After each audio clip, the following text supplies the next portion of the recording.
साल था 1940। हिटलर के सिपाही लंदन पर बम गिराकर तबाही मचा रहे थे। ब्रिटिश सरकार भारतीयों को दूसरे विश्व युद्ध में झोंकने का हर संभव प्रयास कर रही थी। 2 जुलाई 1940 को सुभाष चंद्र बोस को देशद्रोह के आरोप में गिरफ्तार कर जेल में डाल दिया गया था। फिर नेताजी ने एक ऐसी योजना बनाई जिसके बाद अंग्रेजी हुकूमत उन्हें कभी फिर से सलाखों के पीछे नहीं भेज सकी। नेताजी का जीवन बड़ा दिलचस्प और रोमांचक रहा है, बिल्कुल शर्लॉक होम्स की तरह। उन्होंने कई भेष बदले, नाम बदले और जगह बदली, लेकिन कभी अंग्रेजों के हाथ नहीं लगे। तो आज के इस एपिसोड में उस कहानी को लेकर मैं आया हूं जब अंग्रेजों के सबसे बड़े दुश्मन सुभाष चंद्र बोस कलकत्ता की प्रेसिडेंसी जेल से निकलकर कड़ी सुरक्षा और जासूसों के बीच अंग्रेजी साम्राज्य की आंखों में धूल झोंककर ठीक उसी तरह से देश से निकल गए जिस तरह से छत्रपति शिवाजी महाराज औरंगजेब के पहरे से निकले थे।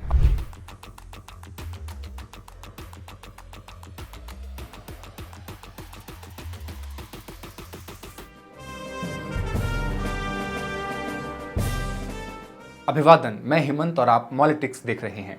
जेल में रहते हुए 29 नवंबर 1940 को सुभाष चंद्र बोस ने जेल में अपनी गिरफ्तारी का विरोध शुरू कर दिया। वो 1 सप्ताह तक भूख हड़ताल पर बैठे रहे। जेल के भीतर नेताजी की भूख से मौत हो जाने को अंग्रेजी हुकूमत अपने लिए मुफीद नहीं समझ रही थी, वो भी ऐसी स्थिति में जब दूसरे विश्व युद्ध में ब्रिटेन को जर्मनी से लड़ने के लिए भारत की सख्त जरूरत थी। 5 दिसंबर को गवर्नर जॉन हर्बर्ट ने एक एम्बुलेंस में बोस को उनके घर भिजवाने का फैसला लिया ताकि अंग्रेज सरकार पर यह आरोप न लगे कि उनकी जेल में बोस की मौत हुई है। हर्बर्ट का इरादा मगर कुछ और भी था। जैसे ही बोस की सेहत में सुधार होगा वो उन्हें फिर से हिरासत में लेकर जेल में डाल देंगे। बंगाल की सरकार ने न सिर्फ उनके 38/2 एल्गिन रोड के घर के बाहर सादे कपड़ों में पुलिस का कठोर पहरा बैठा दिया था, बल्कि ये पता करने के लिए भी अपने कुछ जासूस छोड़ रखे थे कि घर के अंदर क्या क्या चल रहा है, बोस कब क्या खाते हैं, किस किस से मिलते हैं, जैसी सारी जानकारी पर नजर रखी जा रही थी। इसका अंदाजा इस बात से लगाया जा सकता है कि उन जासूसों में से एक एजेंट 207 ने सरकार को खबर दी कि सुभाष ने जेल से घर वापस लौटने के बाद जई का दलिया खाया और सब्जियों का सूप पिया था।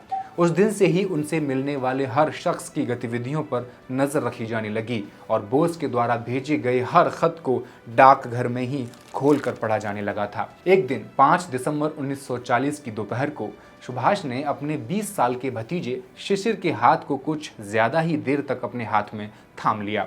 उस वक्त सुभाष की दाढ़ी बढ़ी हुई थी और वो अपनी तकिया पर अधलेटे से पड़े हुए थे। सुभाष चंद्र बोस के पौत्र सौगत बोस बताते हैं, सुभाष ने मेरे पिता का हाथ अपने हाथ में लेते हुए उनसे पूछा था, आमार एकटा काज करते पारबे, यानी क्या तुम मेरा एक काम करोगे। शिशिर ने कोई सवाल जवाब नहीं किया। बिना ये जाने हुए कि काम क्या है, शिशिर ने हामी भर दी। बाद में पता चला कि नेताजी तो भारत से गुप्त रूप से निकलने में शिशिर की मदद लेना चाहते थे। एक दिन योजना बनाने के लिए दोनों बैठे और ये तय हुआ कि शिशिर अपने चाचा को देर रात अपनी कार में बैठाकर कलकत्ता से दूर एक रेलवे स्टेशन तक ले जाएंगे। चाचा यानी सुभाष चंद्र बोस।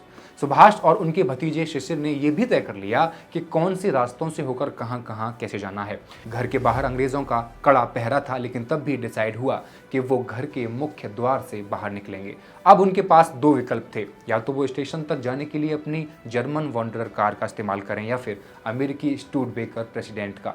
अमेरिकी कार बड़ी ज़रूर थी, लेकिन उसे आसानी से पहचाना जा सकता था, इसलिए इस यात्रा के लिए वॉन्डरर कार को चुना गया। शिशिर ने अपनी किताब द ग्रेट एस्केप में लिखा है, हमने कलकत्ता के बीचों बीच वेचल मौला डिपार्टमेंट स्टोर में जाकर बोस के भेष बदलने के लिए कुछ ढीली सलवारें और एक फैज टोपी खरीदी। अगले कुछ दिनों में हमने एक सूटकेस, एक अटैची, 2 कार्ट्स वूल की कमीजें, टॉयलेट का कुछ सामान, तकिया और कंबल भी खरीद लिया। मैं फेल्ट हैट लगाकर एक प्रिंटिंग प्रेस गया और वहां मैंने सुभाष के लिए विजिटिंग कार्ड छपवाने का ऑर्डर दे दिया।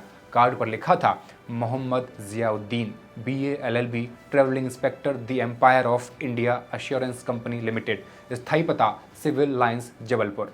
यात्रा की एक रात पहले देश छोड़ने की तैयारी शुरू हुई तो शिशिर ने पाया कि जो सूटकेस वो खरीद कर लाए हैं वो वॉन्डरर कार के बूट में समा ही नहीं पा रहा था। इसलिए तय किया गया कि सुभाष का पुराना सूटकेस ही उनके साथ जाएगा। उस पर लिखे गए उनके नाम SCB को मिटाकर उनके स्थान पर अब चीनी स्याही से MZ लिख दिया जाएगा। 16 जनवरी को कार की सर्विस सर्विसिंग भी करा दी गई। भागने की योजना इतनी गुप्त थी कि बाकी घर वालों को, यहाँ तक कि उनकी माँ से भी इसके बारे में जिक्र नहीं किया गया था। जाने से पहले सुभाष ने अपने परिवार के साथ आखिरी बार भोजन किया। उस समय वो सिल्क का कुर्ता और धोती पहने हुए थे। सुभाष तो घर से निकलने के लिए तैयार थे, लेकिन तय समय से थोड़ी देर से ही निकल पाए क्योंकि घर के बाकी सदस्य अभी जाग रहे थे। सुभाष पर किताब हिज मैजेस्टी अपोनेंट लिखने वाले सौगत बोस, जो शिशिर के पुत्र थे, वो लिखते हैं, रात 1:35 के आसपास सुभाष बोस ने मोहम्मद जियाउद्दीन का भेष धारण किया। उन्होंने सोने की रिम का अपना चश्मा पहना, जिसको उन्होंने 1 दशक पहले पहनना बंद कर दिया था। शिशिर की लाई गई काबुली चप्पल उन्हें रास नहीं आई, इसलिए उन्होंने लंबी यात्रा के लिए फीतेदार चमड़े के जूते पहने। सुभाष कार की पिछली सीट पर जाकर बैठ गए। शिशिर ने वॉन्डरर कार BLA 7169 का इंजन स्टार्ट किया और उसे घर से बाहर लेकर निकल गए। सुभाष के शयन कक्ष की बत्ती अगले 1 घंटे के लिए जलती छोड़ दी गई। जब सारा कलकत्ता गहरी नींद में था, चाचा और भतीजे लोअर सर्कुलर रोड, सियालदाह और हैरिसन रोड होते हुए हुगली नदी पर बना हावड़ा पुल पार कर चुके थे। दोनों चंद्रनगर से गुजरे और सुबह होते होते आसनसोल के बाहरी इलाके में दाखिल हो गए। तभी सुबह करीब 8:30 बजे शिशिर धनबाद के बरारी में अपने भाई अशोक के घर कुछ 100 मीटर दूर सुभाष को कार से उतार देता है। शिशिर अशोक को बता ही रहा था कि ये पूरा माजरा क्या है कि कुछ दूर पहले उतारे गए इंश्योरेंस एजेंट जियाउद्दीन उनके घर में दाखिल हो जाते हैं और वो अशोक को बीमा पॉलिसी के बारे में बताना शुरू कर देते हैं। अशोक कहते हैं, ये बातचीत हम शाम को करेंगे। वो नौकरों को आदेश देते हैं कि जियाउद्दीन के आराम के लिए एक कमरे में व्यवस्था की जाए और अपने नौकरों को बुलाकर उनकी उपस्थिति में अशोक शिशिर का परिचय जियाउद्दीन से अंग्रेजी में करवाते हैं, जबकि कुछ मिनटों पहले शिशिर ने ही बोस को अशोक के घर के सामने अपनी कार से उतारा था। ऐसा इसलिए करते हैं ताकि नौकरों में कोई अंग्रेजी जासूस हो तो उसे बोस पर शक न हो जाए। शाम को बातचीत के बाद जियाउद्दीन ने अपने मेज़बान अशोक को बताया कि वो गोमो स्टेशन से कालका मेल पकड़कर अपनी आगे की यात्रा शुरू करेंगे। कालका मेल गोमो स्टेशन पर देर रात आती थी। शिशिर अपनी किताब में लिखते हैं, मैंने अपने रंगा काका बाबू को कुली के पीछे पीछे धीमे धीमे ओवरब्रिज पर चढ़ते देखा। थोड़ी देर बाद वो चलते चलते अंधेरे में गायब हो गए। कुछ ही मिनटों में कलकत्ता से चली कालका मेल वहां पहुंच गई। मैं तब स्टेशन के बाहर ही खड़ा रहा था। 2 मिनट बाद ही मुझे कालका मेल के आगे बढ़ते पहियों की आवाज़ सुनाई दी। सुभाष चंद्र बोस की ट्रेन पहले दिल्ली पहुंची, फिर वहां से उन्होंने पेशावर के लिए अगली ट्रेन फ्रंटियर मेल पकड़ ली। 19 जनवरी 1941 की देर शाम जब फ्रंटियर मेल पेशावर के कैंटोनमेंट स्टेशन में घुसी तो मियां अकबर शाह बाहर निकलने वाले गेट के पास खड़े थे और एक अच्छे व्यक्तित्व वाले मुस्लिम शख्स को गेट से बाहर निकलते देख रहे थे। वो समझ गए कि वो और कोई नहीं बल्कि दूसरे भेष में सुभाष चंद्र बोस हैं। अकबर शाह उनके पास गए और उनसे एक इंतजार कर रहे तांगे में बैठने के लिए कहा। उन्होंने तांगे वाले को निर्देश दिया कि वो इन साहब को डीन होटल ले चलें। वो खुद एक दूसरे तांगे में पीछे बैठे और सुभाष के तांगे के पीछे पीछे चलने लगे। मियां अकबर शाह के तांगे वाले ने उनसे कहा कि आप इतने मजहबी मुस्लिम शख्स को विधर्मियों के होटल में क्यों ले जा रहे हैं? आप क्यों नहीं उनको ताजमहल होटल में ले चलते, जहां मेहमानों के नमाज पढ़ने के लिए जानमाज और वजू के लिए पानी भी उपलब्ध कराया जाता है। मियां अकबर को भी लगा कि बोस के लिए ताजमहल होटल ज़्यादा सुरक्षित जगह हो सकती है, क्योंकि डीन होटल में पुलिस के जासूसों के होने की संभावना पूरी है। लिहाजा बीच में ही दोनों तांगों के रास्ते बदल दिए गए। ताजमहल होटल के द्वार पर तांगा रुका और होटल का मैनेजर मोहम्मद जियाउद्दीन से मिलने के बाद इतना प्रभावित हुआ कि उसने उनके लिए फायर प्लेस वाला एक सुंदर कमरा खुलवा दिया। अगले दिन मियां अकबर ने सुभाष चंद्र बोस को अपने एक साथी आबाद खां के घर शिफ्ट करवा दिया। वहां पर अगले कुछ दिनों में सुभाष बोस ने जियाउद्दीन का भेष त्याग दिया और एक बहरे पठान का नया भेष धारण कर लिया। ये इसलिए भी ज़रूरी था क्योंकि सुभाष वहाँ की स्थानीय पश्तो भाषा नहीं बोलना जानते थे। सुभाष के पेशावर पहुँचने से पहले ही अकबर ने तय कर लिया था कि फॉरवर्ड ब्लॉक के 2 लोग मोहम्मद शाह और भगत राम तलवार बोस को भारत की सीमा पार करवाएंगे। जानकारी के लिए बता दूं, फॉरवर्ड ब्लॉक की स्थापना सुभाष बोस ने 1939 में की थी, जो एक लेफ्ट विंग राजनीतिक दल हुआ करता था। फॉरवर्ड ब्लॉक के मोहम्मद शाह और भगत राम तलवार को आगे के काम के लिए चुना गया। भगत राम का नाम बदलकर रहमत खां कर दिया गया और तय हुआ कि वो अपने गूंगे बहरे रिश्तेदार जियाउद्दीन को अड्डा शरीफ की मज़ार ले जाएंगे, जहां उनके फिर से बोलने और सुनने की दुआ मांगी जाएगी। देख रहे हो आप कैरेक्टर को कैसे एक कवि की तरह सुभाष तैयार कर रहे थे। 26 जनवरी 1941 की सुबह मोहम्मद जियाउद्दीन और रहमत खां एक कार में रवाना हो गए।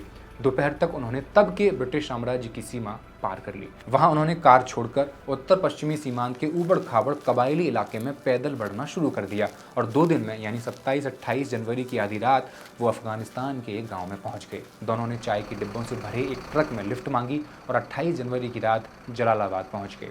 अगले दिन उन्होंने जलालाबाद के पास अड्डा शरीफ मज़ार पर जियारत की। अब आप सोच रहे होंगे कि शिशिर के वापस घर पहुंचने के बाद लोगों ने जब उनसे पूछा होगा सुभाष के बारे में तो उन्होंने क्या जवाब दिया होगा। सुभाष को गोमो छोड़कर शिशिर 18 जनवरी को कलकत्ता वापस पहुंच गए थे और अपने पिता के साथ सुभाष चंद्र बोस के राजनीतिक गुरु चित्तरंजन दास की पोती की शादी में सम्मिलित हो रहे। वहां जब उनसे लोगों ने सुभाष के स्वास्थ्य के बारे में पूछा तो उन्होंने जवाब दिया कि चाचा गंभीर रूप से बीमार हैं। प्लानिंग देख रहे हो कितनी जबरदस्त थी। सुभाष घर छोड़ चुके थे 16 जनवरी को, लेकिन इस बीच रोज सुभाष बोस के एल्गिन रोड वाले घर के उनके कमरे में खाना पहुंचाया जाता रहा। उनका खाना उनके भतीजे और भतीजियां खाते रहे ताकि लोगों को आभास मिलता रहे कि सुभाष अभी भी अपने कमरे में हैं। सुभाष ने शिशिर से कहा था कि अगर वो 4 या 5 दिनों तक मेरे भाग निकलने की खबर छिपा गए तो फिर उन्हें कोई नहीं पकड़ पाएगा। 27 जनवरी को एक अदालत में सुभाष के खिलाफ एक मुकदमे की सुनवाई होनी थी। तय किया गया कि उसी दिन अदालत को बताया जाएगा कि सुभाष का घर में कहीं पता नहीं है। प्लान के मुताबिक सुभाष के 2 भतीजों ने पुलिस को खबर दी कि नेताजी घर से गायब हो गए हैं। ये सुनकर सुभाष की मां प्रभावती का रोते रोते बुरा हाल हो गया। मां को संतुष्ट करने के लिए सुभाष के भाई शरत ने अपने बेटे शिशिर को उसी वॉन्डरर कार में सुभाष की तलाश के लिए काली घाट मंदिर भेज दिया।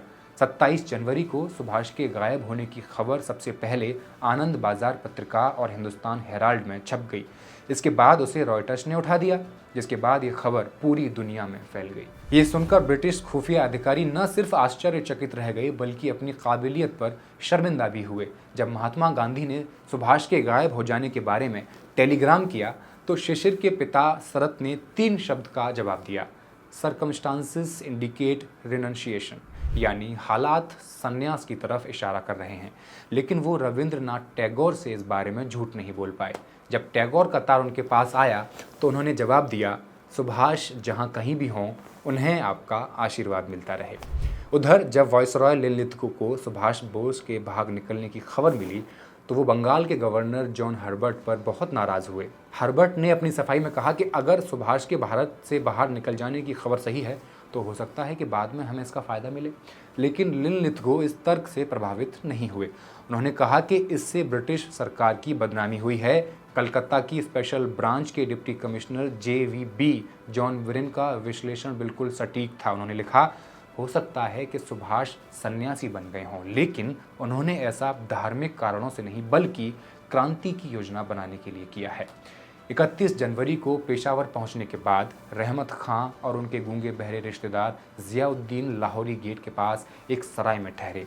इस बीच रहमत खां ने वहां के सोवियत दूतावास से संपर्क करने की कोशिश की, लेकिन उन्हें सफलता नहीं मिल सकी। जब सुभाष ने खुद जर्मन दूतावास से संपर्क करने का फैसला किया, उनसे मिलने के बाद काबुल दूतावास में जर्मन मिनिस्टर हॉस पिल्गेर ने 5 फरवरी को जर्मन विदेश मंत्री को तार भेजकर कहा, सुभाष से मुलाकात के बाद मैंने उन्हें सलाह दी है कि वो भारतीय दोस्तों के बीच बाजार में अपने आप को छुपाए रखें। मैंने उनकी तरफ से रूसी राजदूत से संपर्क किया है। बर्लिन और मॉस्को से सहमति आने तक बोस सीमेंस कंपनी के हेयर टॉमस के जरिए जर्मन नेतृत्व के संपर्क में लगातार बने रहे। इस बीच सराय में एक अफगान पुलिस वाले को उन पर शक हो गया था। अब सुभाष बोस और रहमत खां पर खतरा मंडरा रहा था। उन दोनों ने पहले कुछ रुपए देकर और बाद में सुभाष की सोने की घड़ी देकर उससे अपना पिंड छुड़वा लिया। ये घड़ी सुभाष को उनके पिता ने उपहार में दी थी। कुछ दिनों बाद सीमेंस के हेयर टॉमस के जरिए सुभाष बोस के पास संदेश आया कि अगर वो अपनी अफगानिस्तान से निकल पाने की योजना पर अमल करना चाहते हैं तो उन्हें काबुल में इटली के राजदूत से मिलना चाहिए। 22 फरवरी 1941 की रात को बोस ने इटली के राजदूत से मुलाकात की। इस मुलाकात के 16 दिन बाद 10 मार्च 1941 को इटालियन राजदूत की रूसी पत्नी सुभाष बोस के लिए एक संदेश लेकर आई, जिसमें कहा गया था कि सुभाष एक दूसरे कपड़े पहनकर एक तस्वीर खिंचवा लें। सुभाष की उस तस्वीर को एक इटालियन राजनयिक ऑरलैंडो मजोटा के पासपोर्ट में उनकी तस्वीर की जगह लगा दिया गया और 17 मार्च की रात सुभाष को एक इटालियन राजनयिक सिनोर क्रेस सिनी के घर शिफ्ट कर दिया गया। सुबह तड़के वो एक जर्मन इंजीनियर वेंगर और 2 अन्य लोगों के साथ कार से रवाना हो गए। वो अफगानिस्तान की सीमा पार करते हुए पहले समरकंद पहुंचे और फिर ट्रेन से मास्को के लिए रवाना हो गए। वहां से सुभाष चंद्र बोस ने जर्मनी की राजधानी बर्लिन का रुख किया। सुभाष बोस के सुरक्षित जर्मनी पहुंच जाने के बाद उनके भाई शरद चंद्र बोस बीमार रविंद्रनाथ टैगोर से मिलने शांति निकेतन गए। वहां उन्होंने महान कवि से बोस के अंग्रेजी पहरे से बच निकलने की खबर साझा की। अगस्त 1941 में अपनी मृत्यु से कुछ पहले लिखी शायद अपनी अंतिम कहानी बदनाम में टैगोर ने आज़ादी की तलाश में निकले एक अकेले पथिक की अफगानिस्तान के बीहड़ रास्तों से गुजरने का बहुत मार्मिक चित्रण खींचा। बर्लिन पहुंचकर 37 साल के सुभाष को 23 साल की एमिली शेंकल के प्रेम में पड़ जाने की कहानी फिर कभी। वीडियो को लाइक करना और मॉलिटिक्स को सब्सक्राइब करना ना भूलें। शुक्रिया।